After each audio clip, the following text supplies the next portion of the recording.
flight mode, and it is exactly what it sounds like. You are free to fly around Woohoo Island. You have a time limit, and that time limit can be extended. The longer you play, the more things you find during free flight, the longer you can play. And as you can see, I hope you can tell from this video, this is a gorgeous game. Unfortunately, you're not going to see the 3D effect here.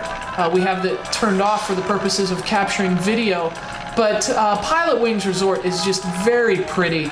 If you've never played the 3DS, I don't know what your expectations are for the system, but if you're expecting things to pop at you from the screen, you know, that's sort of the cliche that things are going to pop at you and stuff. That's not really the case in PilotWings, at least. What it does do, though, is it creates a sense of height, and it's remarkably effective. In 3D, it really looks as if you're looking out a window, as if you're looking down at this ground below you, and the higher you go, as you can see, you can really sort of jet into the sky. And another nice touch, you can see those cloud effects. The 3DS actually has a chip specifically dedicated for cloud effects, which is pretty impressive, kind of silly at first, but then when you see them in action, you understand why. It really helps in a game like PilotWings. But look at the sense of height. And if you're in 3D, you know, you just have to imagine this. It's just stunning. And free flight mode, in terms of, you know, what it's all about, you see all these balloons scattered everywhere, as well as rings. There are certain Mii trophies, little trophies of your Mii characters hidden all throughout the island. The objective in free flight mode is to collect as much of that stuff as you can.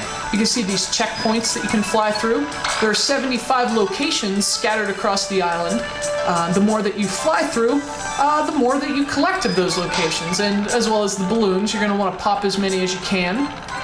The more of these things that you are able to find scattered across the island, the more content you're able to unlock. You're able to unlock more time in free flight mode, more vehicles to use in flight, all kinds of cool stuff. But yeah, and all these, the missions are basically, you know, you'll have a series of missions for each difficulty. 3 stars able to earn in each mission, and they progressively get more difficult. And there are a series of missions for each vehicle. Here we have the glider mission. We'll go over one of these.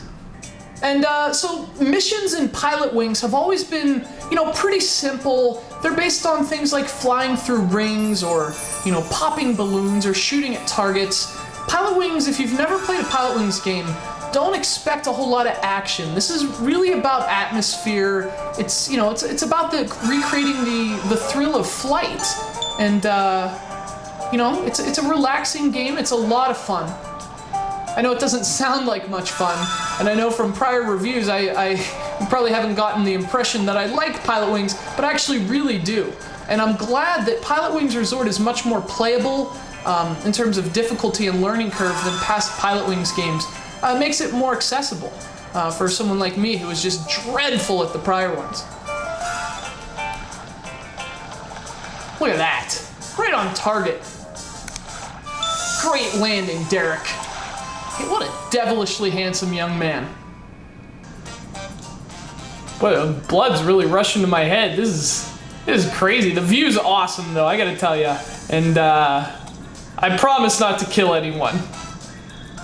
Maybe. We'll see what happens.